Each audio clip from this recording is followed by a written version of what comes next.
하나님 말씀은 마태복음 2장 1절부터 12절까지입니다.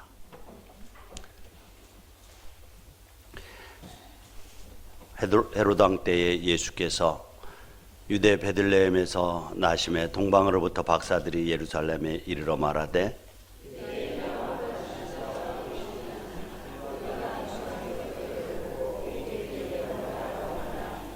헤로드 왕과 온 예루살렘이 듣고 소동한지라.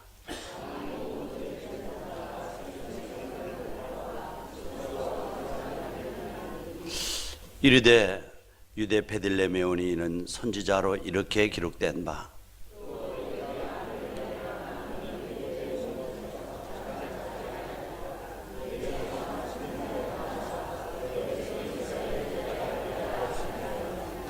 이에 헤롯이 가만히 박사들을 불러 별이 나타난 때를 자세히 묻고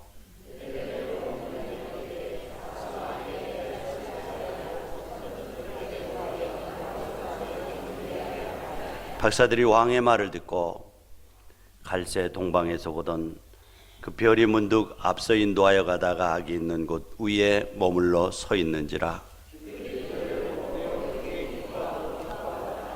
집에 들어가 아기와 그의 어머니 마리아가 함께 있는 것을 보고 엎드려 아기께 경배하고 보배압을 열어 황금과 유향과 모략을 예물로 드리니라.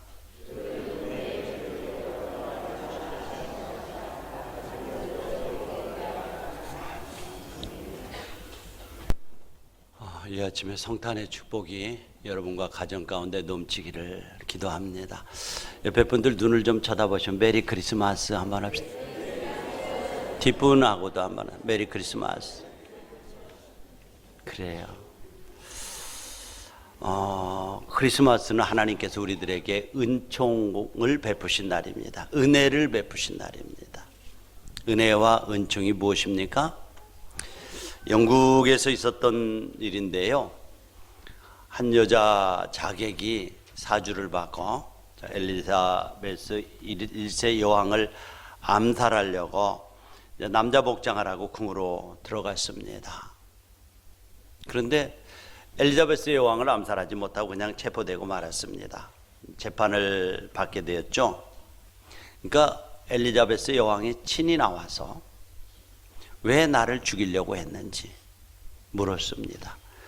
그것은 내가 하려고 한 것이 아니라요, 잘못된 사람들에게 고용되어서 이런 엄청난 죄를 지었지만, 죽을 죄를 지었지만은 저에게 은총을 베풀어 주시기를 원합니다. 이렇게 여자 자객이 왕에게 은총을 구했습니다.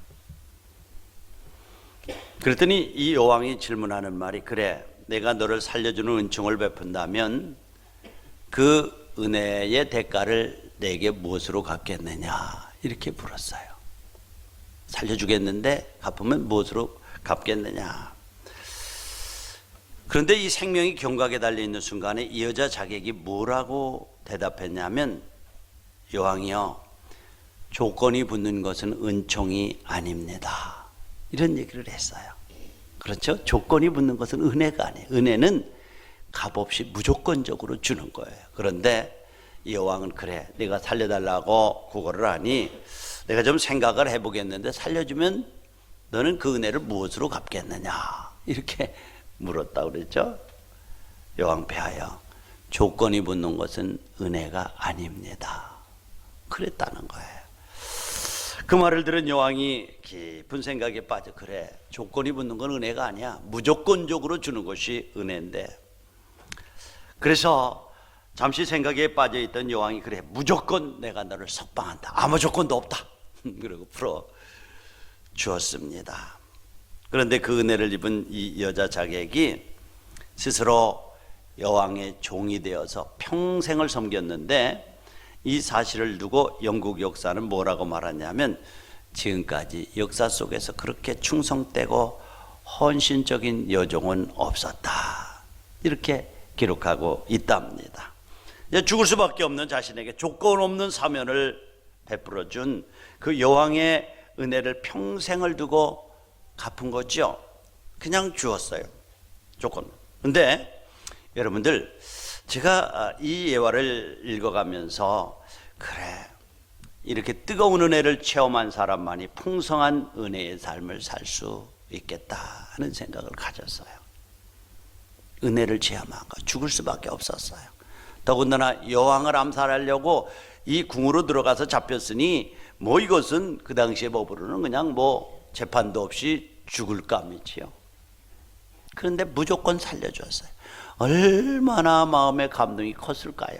은혜는 뭐죠? 이렇게 값없이 주는 거예요. 그런데 이 은혜의 감동을 맛보고 체험한 사람은 그 은혜를 갖게 해서 평생토록 기쁨으로 충성하는 거죠. 성탄절이 무슨 날입니까? 오늘 세상의 성탄절은 또 하나의 휴일이 되고 말았죠.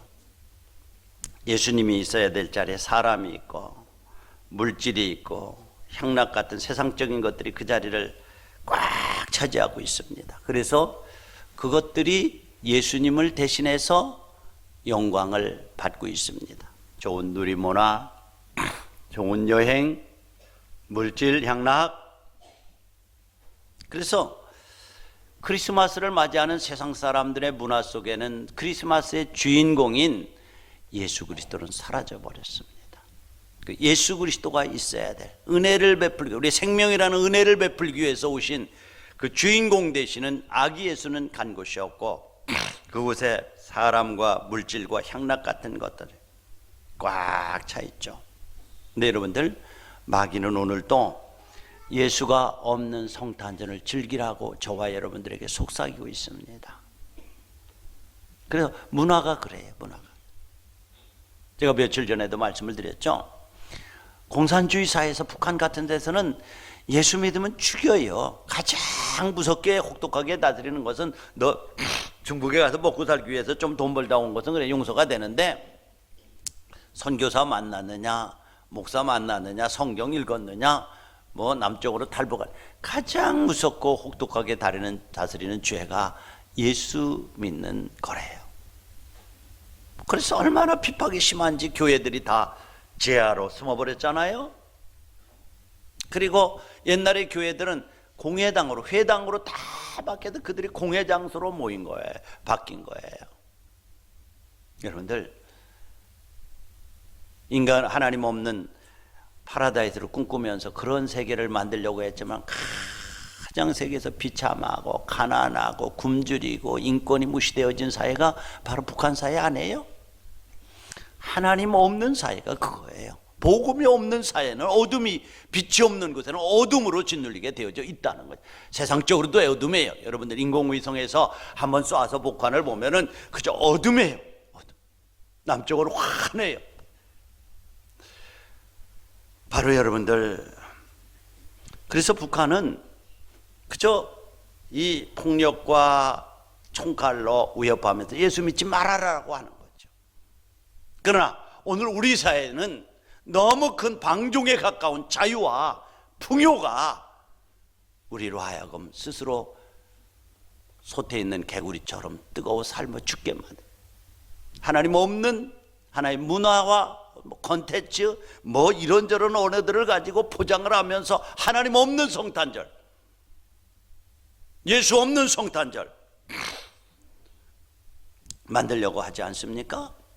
그러나 여러분들, 이 성탄절은 하나님께서 하늘보좌를 버리고 죄의 늪에 빠져 허덕이다가 죽을 운명에 놓인 저와 여러분들을 구원하시기 위해서 하늘보좌를 버리고 인간이 되셔서 이 땅에 오신, 우리에게 구원이라는 은혜를 베풀기 위해서, 조건 없이 베푸는 은혜, 생명을 주시기 위해서 이 땅 위에 오신 날임을 잊지 마시기 바랍니다. 그러므로 저와 여러분들은 목숨을 걸고 동방에서 별을 보고 베들레헴까지 와서 아기 예수께 경배했던 이 동방 박사들, 이 사람들이 성탄절을 어떻게 지켰는가를 보면서 오늘 우리가 만난 성탄절의 자세가 되어야 될 줄로 믿습니다. 가장 먼저 한 일이 뭐예요? 오늘 성경에 보니까 동방으로부터 박사들이 예루살렘에 이르러 이렇게 말씀하고 있어요. 성경에 보면, 신약에 보면은 맨 먼저 아기 예수의 탄생 소식을 들은 사람들의 반응이 나와요. 첫째는 뭐죠? 마태복음 1장에 보면은 그저 들에서 양치던 목자들에게 이제 예수님께서 나타났죠. 누가복음 2장이죠. 목자들이 2장 8절 이하에 보면 그 지역의 목자들이 밤에 밖에서 양떼를 지키다니. 그 들에 양을 치고 있는 목자들에게 나타나신 거예요. 오련히 나타나서 뭐라고 말하냐면은 천사가 이르되 무서워하지 말라. 보라, 내가 온 백성에게 미칠 큰 기쁨의 좋은 소식을 너에게 전하노라. 오늘 다윗의 동네에 너희를 위하여 구주가 나셨으니 곧 그리스도 주시니라. 천사가 나타나서 그들에게 하는 말이 두려워하지 말아라. 온 백성에게 미칠 큰 기쁨의 좋은 소식을 너에게 전하러 왔는데 다윗의 동네에 너희를 위하여 구세주가 나셨으니 곧 그리스도다. 그분이 나셨다. 누가 들어요? 맨 처음 밤에 양떼를 지키던 목자들에게 나타나서 천사가 들려준 음성이에요. 여러분, 당시 목자들의 신분이 어떤지 아세요? 가난하고 소외되어 있는 무리에 속하는 사람들이었습니다. 사람의 관심 밖에 있는 사람들이었어요. 오늘날 같은 천민이었어요. 그런데 그들에게 천사들이 예수 탄생의 소식을 전하지 않아요?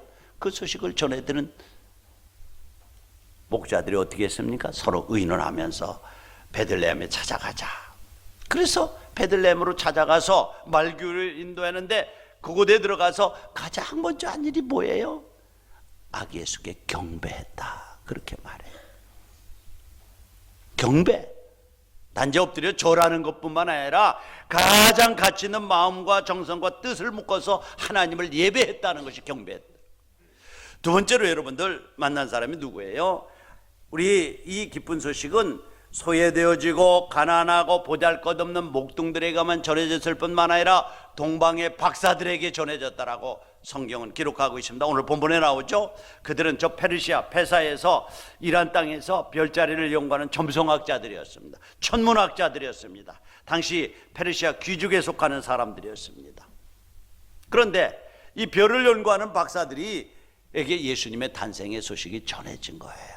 그러니까 여러분들, 예수님의 탄생의 소식은 동고 밖에서 양을 치는 보잘것없고 사람들에게 소외되어진 사람뿐에게 뿐만 아니라 이란 그 당시에 페르시아에서 고관 귀족들, 가장 높은 천문학자들인 동방박사들에게도 전해지는 메시지가 바로 이 복음인 것을 믿으시기 바랍니다. 자, 그런데 그들이 그 소식을 듣고 이제 별의 인도를 따라서 아기 예수께 찾아갔죠. 그리고 그 아기 예수를 찾아가서 맨 먼저 한 것이 뭐예요? 경배하고 예물을 드린 겁니다. 그러니까 성탄절의 가장 중요한 메시지가 뭐예요? 우리에게 은혜를 베풀어 주신 그 은혜로 오신 예수 그리스도를 경배하는 절기가 성탄절인 것을 여기서 볼 수가 있습니다. 가난하고 소외된 사람뿐만 아니라 많이 배우고 귀족 같은 사람도 예수님을 찾아와 경배한 것이죠. 그러니까 이 성탄의 계절은 아기 예수로 이 땅에 탄생하신 그 메시아 구세주에게 경배하는 절기죠. 그러므로 우리도 마땅히 그분에게 경배해야 될 줄로 믿습니다. 왜 경배해야 됩니까? 왜? 그분이 도대체 어떤 분이시기 때문에. 성경은 뭐라고 말씀하냐면 그분이 우리의 왕이라고 말씀을 하고 있습니다. 왕은 다스리는 자예요. 오늘 우리 이 땅에 살아가면서 대한민국 시민으로 살아가지만은 동시에 천국 시민으로 살아가는 천국 시민인 것을 믿으시기 바랍니다. 그래서 바울은 늘 우리의 시민권은 하늘에 있다. 이 말은 시민권이 있다라고 하는 것은 하나님의 통치를 받으면서 성령의 인도함을 받으면서 살아가는 사람들이 오늘 예수 믿고 구원받은 저와 여러분들의 신분이에요. 그렇다면 마땅히 우리의 왕 되시는 그분에게 뭐죠? 경배하는 거죠. 우리 옆에 분들 보고 우리 왕께 경배합시다. 그렇습니다. 그분은 우리의 왕이십니다. 가장 왕 되신 아기 예수께 경배와 찬양을 올려드리는 절기가 바로 성탄절이에요. 어떻게 드리는 겁니까? 단순히 사람들이 교회라는 장소에 모여서 찬송하고 설교하고 이렇게 헌금 드리는 의식을 가리키는 것이 아니라, 경배는 신령과 온 마음과 온 정성과 온 뜻을 묶어서 하나님 앞에 드리는 거예요. 우리가 이 신령과 진정으로 하나님을 예배하는 예배가 없다면 성경은 뜰만 밟고 가는 것이라고 끊임없이 말합니다. 뜰만 왔다 가는. 그래서 하나의 굳어진 의식, 그렇죠? 의식, 이것으로 굳어진 것이죠. 그래서 성경은 영이시니 그분께 신령과 진정으로 예배하는 것, 이게 경배하는 것. 오늘 예배할 때도 하늘 보좌를 버리고 이 땅에 구세주로 오신 그 주님을 다시 한번 우리 마음 안에 모시면서 우리의 왕되심을 고백하시기 바랍니다. 주님은 우리의 왕이십니다. 그래서 하나님, 나를 다스려 주십니다. 나는 주님의 통치권 아래에 있습니다. 당신의 다스림 속에 있습니다라고 하는 거죠. 그래서 우리가 진정한 예배는 하나님의 섭리와 계획과 섭리로 세우신 교회에서 하나님이 들어쓰시는 목자가 거듭난 성도들에게 영생과 부활의 소망을 주신 주님께 감사하며 찬양을 드리고, 바른 성경과 바른 진리의 지식으로 양들에게 섬김에 대한 도전을 주고, 주님의 명령들에 순종하면서 주님의 다시 오심에 대한 약속을 믿게 하는 것, 이것이 신령과 진정으로 예배하는 것이란 말이에요. 네, 우리는 마땅히 이 성탄절에 이 땅의 구주로 왕으로 오신 우리 주님께 경배하는 절기로 삼으시기를 바랍니다. 경배했어요. 경배. 세계적인 문인들이 모여서 회의를 하고 있었습니다. 그 중에 한 사람이 엉뚱한 질문을 했어요. 여러분, 오늘 우리가 이렇게 세계들의 대문학자들이 모였는데, 이 자리에 만일 신라권을 쓴 존 밀턴 선생님 오신다면 우리가 그를 어떻게 모셔드릴 수 있을까요? 우리의 모임 가운데 신라권을 쓴 존 밀턴 선생님 오시면 어떻게 맞아드릴 수 있을까요? 그랬더니 그들은 이구동성으로 존 밀턴 선생님 오시면 우리는 크게 박수를 치면서 그분을 환영할 것입니다. 그렇게 했어요. 또 한 사람이 이런 질문을 했어요. 만약 여기에 대문호 셰익스피어가 방문을 열고 들어온다면 우리는 그를 어떻게 맞이할까요? 그랬더니 거기 있는 문인들이 이구동성으로 한결같이, 우리는 한결같이 그분께 영광을 돌리고 셰익스피어에게 찬사를 보낼 것입니다 하면서 대답을 했어요. 그리고 다른 한 사람이 또 이런 질문을 했습니다. 만약 우리의 구주이신 나사렛 예수께서 바로 문을 열고 이 방 안에 걸어 들어오신다면 우리는 그분에게 어떻게 맞이할 수 있을까요? 어떻게 맞이할까요? 하고 물었습니다. 그때 함께 모인 문인들이 이구동성으로 이렇게 말합니다. 우리는 다 자리에 일어날 것입니다. 그리고 그분 앞에 무릎을 꿇고 엎드려 그분께 경배할 것입니다. 여러분, 성탄절은 이 땅 위에 왕으로 오신 주님을 맞이하고 그분께 워십, 가장 가치 있는 예배를 신령과 진정으로 우리의 중심을 묶어서 예배하는 절기인 것을 기억하시기 바랍니다. 오늘 이 시대의 문화가 예수 그리스도가 없는 성탄절, 하나의 절기로 굳어진 성탄절, 먹고 마시는 성탄절로 굳어져서 오늘 아까 말씀드린 대로 공산주의 사회에서는 폭압으로 예수 믿는 것을 억압하지만은 우리에게는 너무 넓은 자유를 주어서 스스로 소단의 개구리처럼 죽어가는, 그래서 이 크리스마스를 향락 문화로 전락시키는 이러한 오류를 범하고 있지 않은지 살펴보면서 우리의 마음 가운데 다시 한번 왕으로 오신 주님을 모시고 그분께 경배하는 절기로 삼으시기를 바랍니다. 두 번째로, 왜 우리가 그를 경배해야 됩니까? 그것은 그분이 우리의 구원자 되시기 때문에 경배. 엘리자베스 여왕이 자기를 죽이려고 한 사람에게 은혜를 베푼 것처럼, 구원을 준 것처럼 예수 그리스도 그분이 우리의 구원자 되시기 때문에 우리는 경배해야 됩니다. 생명보다 더 귀한 것이 어디 있습니까? 마태복음 1장 22절에 보니까 아들을 낳으리니 이름을 예수라 하라. 이는 자기 백성을 그의 죄에서 구원할 자이심이라. 누구를요? 자기 백성을 죄에서 구원할 자입니다. 며칠 전에 말씀드렸지만은 인간은 이미 원죄를 가지고 태어난 존재들이기 때문에, 또 우리가 세상에 살아가면서 죄 없이 살아가는 사람이 한 사람도 없기 때문에 자력으로는 구원받을 수 있는 조건이 되지 않습니다. 늪에 빠진 짐승이 허우적거리면 허우적거릴수록 더 깊이 빠지는 것처럼 절대로 자기 스스로 구원받을 수 있는 길이 없습니다. 세상의 모든 종교는 도를 닦고 착한 일을 많이 하고 선행을 많이 하면서 구원을 얻겠다고 합니다. 그러나 모든 인간이 죄를 범했음에 하나님의 영광에 이를 수 없는 존재가 되어버렸어요. 죄 없는 사람은 하나도 없고 성경은 죄값은 사망이라고 분명히 말씀하고 있지 않아요? 그런데 이 죄값으로 말미암아 지옥 갈 수밖에 없는 우리의 죄를 대신 갚아주기 위해서 그분이 이 땅 위에 오신 날이 바로 이 성탄절입니다. 그래서 그분은 우리의 구세주입니다.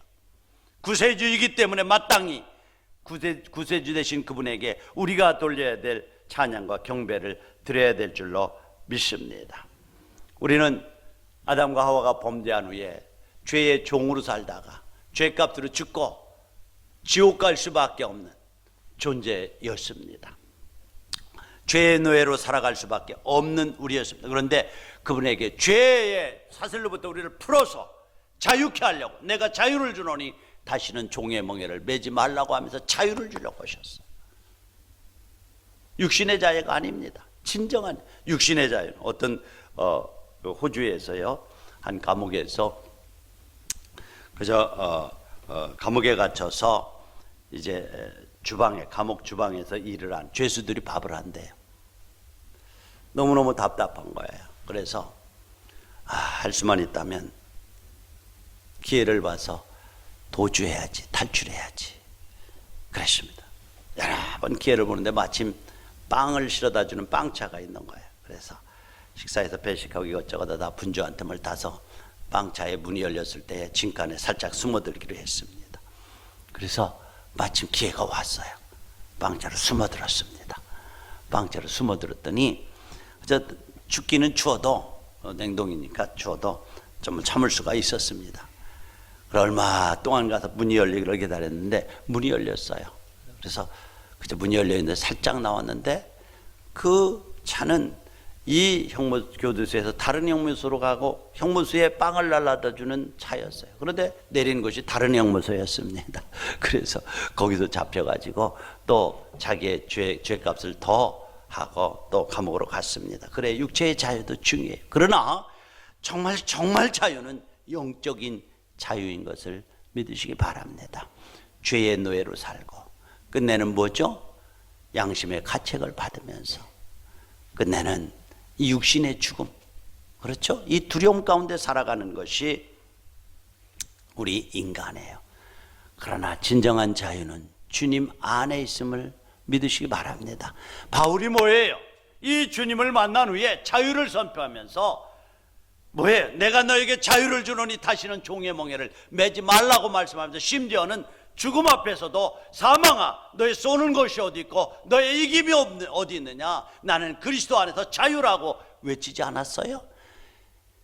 그래요. 주님으로부터 오는 이 신령한 충만한 자유가 여러분 안에 넘치시기를 축복합니다. 삶의 효율을 느껴서 스스로 목을 2번이나 베면서 자살을 기도한 청년이 있었습니다. 결국 그 청년은 정신병에 걸려서 유명한 정신병원을 찾아다니면서 온갖 방법을 다 동원해서 정신치료하느라고 노력했지만은 허사였습니다. 자포자기한 삶 상태에서 비참한 삶을 살고 있었어요. 그런데 그 친척 중에 한 사람이 그를 교회로 인도했습니다. 교회에 와서 하나님의 말씀을 듣고 은혜를 받으면서 주님을 만났습니다. 성경에 보니까 진리를 알지니 진리가 너희를 자유케 하리라, 이 말씀을 들었어요. 주님의 영이 그에게 임하니까 그를 묶고 있던 귀신이 그에게서 떠나가 버리는 놀라운 기적을 체험하게 됩니다. 할렐루야. 그래서 완전히 해방을 얻었습니다. 질환이 치유되었습니다. 그 후에 그는 예수님의 진리 안에서 자유함을 얻고 해방된 기쁨을 감출 수가 없었어요. 수가성의 한 여인이 예수 만나고 그 구원의 감격, 그것을, 그 자유를 감출 길이 없어서 물동이를 버려두고 동네로 뛰어가 외쳤던 것처럼 수많은 곳에 찾아다니면서 복음이, 진리가 예수 그리스도 그분이 내 정신질환에서 나를 해방시켰습니다. 수십 년 동안 나를 묶으면서 괴롭혔던 귀신이 나에게서 떠나가 버렸습니다 하면서 외치고 다녔습니다. 현재는 정상인이 되어서 좋은 직장에 취직해서 건강한 신앙생활을 하고 있다라고 말합니다. 여러분들, 원수마귀가 성도를 억압해서 도적질하고 죽이고 멸망시키려고 하지만은 예수님을 믿는 자들에게는 보루된 상태에서 자유를 얻는 해방을 주시기 위해서 해방자로 이 땅 위에 오셨음을 믿으시기 바랍니다. 눌린 자에게 자유.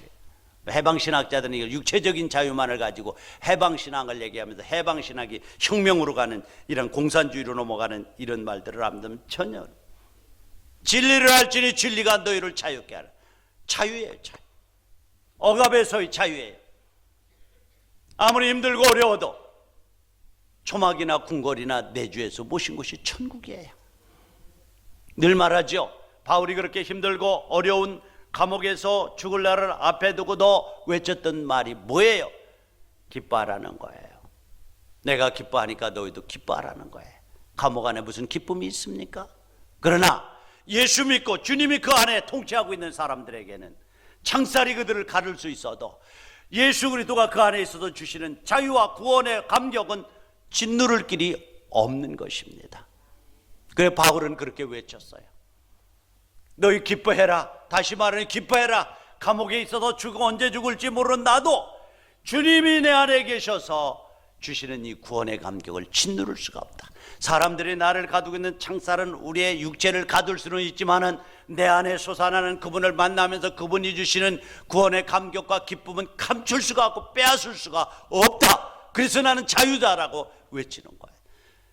주님이 다시 한번 여러분의 마음에 찾아오셔서 여러분 안에 자리 잡고 있는 근심과 염려와 두려움을 쫓아내고 위로부터 오는 진정한 자유와 평강이 임하는 절기가 되기를 축원합니다.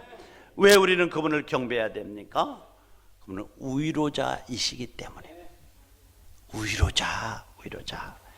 여러분들 예수님의 이름 가운데 뭐 예수라고 하는 구세주라고 하는 구원자라고 하는 예수라는 이름이 있고요. 또 다른 임마누엘이라는 이름이 있어요. 임마누엘이라는 이름이 무슨 뜻이에요? 하나님이 우리와 함께 하신다는 거예요. 위로자라는 것은 함께 한다는 거예요. 아픔도 함께 하고 슬픔도 함께 하고 기쁨도 함께 하는 것이 위로자예요. 곁에 있어준다는 거예요. 곁에 있어준다는 거예요. 그래서 위로라는 것은 함께 있음을 통해서 가능한 거예요. 응? 그런데 그 주님이 우리와 함께 하시기 위해서 위로자로 컴포터로 오셨다는, 우리를 위로하시기 위해서. 그렇다면 사랑하는 우리 예신가족 여러분들, 혹시 여러분들 마음 가운데 짓누르는 것이 있습니까? 그 앞에 토하시기 바랍니다. 그분은 여러분들의 마음을 만지시고 위로하시고 치유하시는 역사를 여러분 체험할 줄로 믿습니다. 함께하기 위해서, 임마누엘, 하나님이 우리와 함께하기 위해서 오셨다는 거죠. 여러분들 옛날에 얼마 전이네요. 코네티컷 주에서 초등학교에서 총기 난사가 벌어졌죠. 한 20여 명의 어린아이가 죽고요. 6명의 교사가 죽었어요. 미국 전역에서 애도의 물결이 막 물결 쳤고. 그런데 사람들이요, 어떤 충격을 받으면 트라우마라는 것이 있어요. 이 마음의 상처를 받는 게 있어요. 그러니까 겉은 이제 정상화가 되었는데 마음의 이 상처는요, 오래도록 사람을 괴롭히는 거예요. 그것은 짐승에게도 있고요, 사람에게도 있어요. 북쪽에서 탈출하다 총격을 피해서 온 친구들 얘기 들으면요, 여가도 잘 먹고 잘 살고 뭐하지만은 이 마음의 상처 때문에 이것을 치료받고 이것을 해방을 얻는데 너무너무 힘들다는 거예요. 개들도요, 주인에게 버려진 개들은요, 마음에 상처가 있어 다른 집에 가도 만족을 못 하더라고요. 정말 오랫동안 만지고 치유하고 주인이 너를 사랑한다는 사랑을 보여줄 때만이 점점 치유가 되더라고요. 근데 코네티컷 주에서 이렇게 큰 총기 난사가 벌어졌을 때에 치유의 그 방법으로 개를 가지고 들여보냈습니다. 착하고 사람과 함께 비벼대고 입 맞추고 스킨십하고 핥아주고. 근데 이 개가요 그렇게 위로가 되고요 사람들의 마음의 상처를 치유해주는 역할을 한다는 거예요. 개가 함께함에도 불구하고 치유가 되어지는데 사람이 함께하면 얼마나 좋겠습니까? 사랑하는. 그러나 더 중요한 것은 하나님께서 우리와 함께하기 위해서 위로자가 되기 위해서 임마누엘 하시기 위해서 오신 날이 성탄절이라는. 마음에 상처가 있습니까? 아픔이 있습니까? 그분에게 토하십시오. 그분의 만지신 가운데 여러분을 내려놓으십시오. 그분은 여러분들과 함께하면서 여러분들의 치유자가 되어지고 위로자가 되어 주실 줄로 믿습니다. 바로 성탄절의 축복은 하나님께서 우리와 함께하기 위해서 하늘 보좌를 버리고 이 땅에 오신 날이기 때문에 우리가 그분께 경배하는 절기가 돼야 됩니다.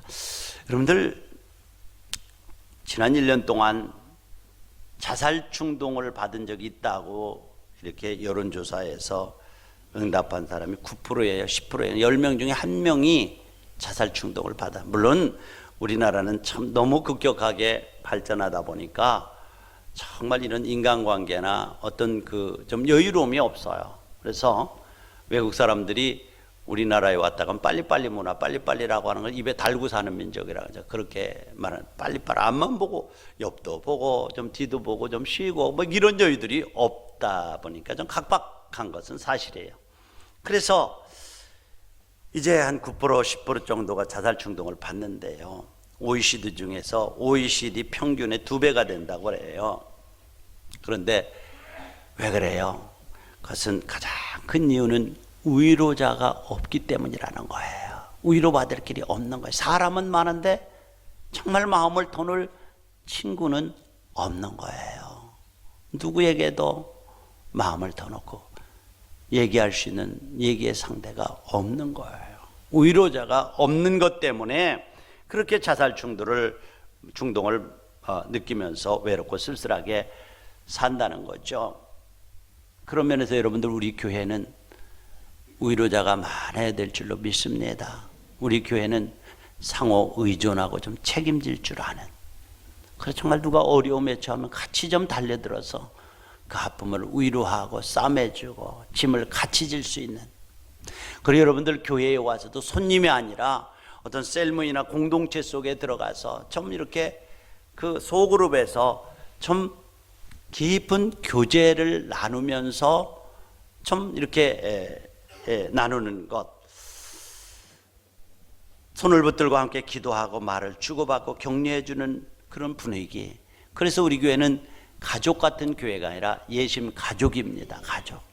그래서 정말 이런 분위기가 살아나서 동물에게도 위로받는다고 하면 우리의 사랑하는 마음을 통해서 사람들의 힘을 얻을 수 있도록 위로자들이 되시기를 바랍니다.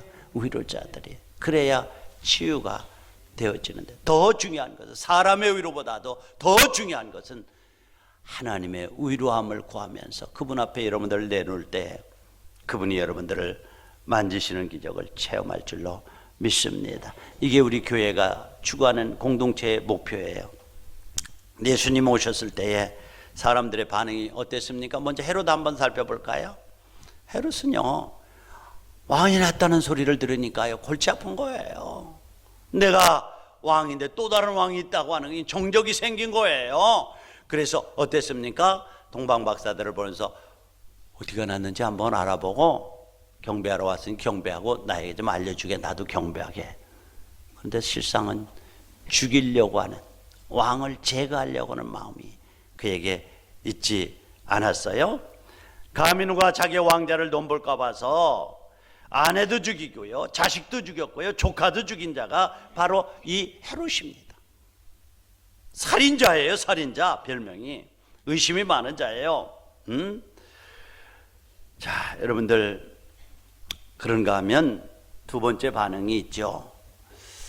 제사장들과 서기관들이에요. 동방박사들을 봤을 때 헤롯이 알지 못하니까 좀 제사장들과 서기관들, 성경 연구하는 사람들한테 물어봐 했더니 다윗의 동네 베들레헴에서 나신다고 구약에서 기록되어 있습니다. 알았어요. 그리고 알려줬어요.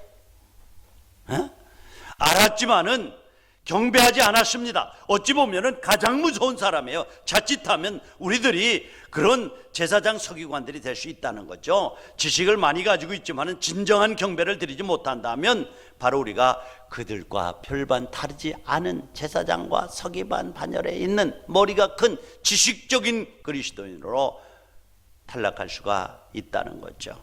우리도 그런 오류를 범할 수 있어요. 매주일 와서 드립니다.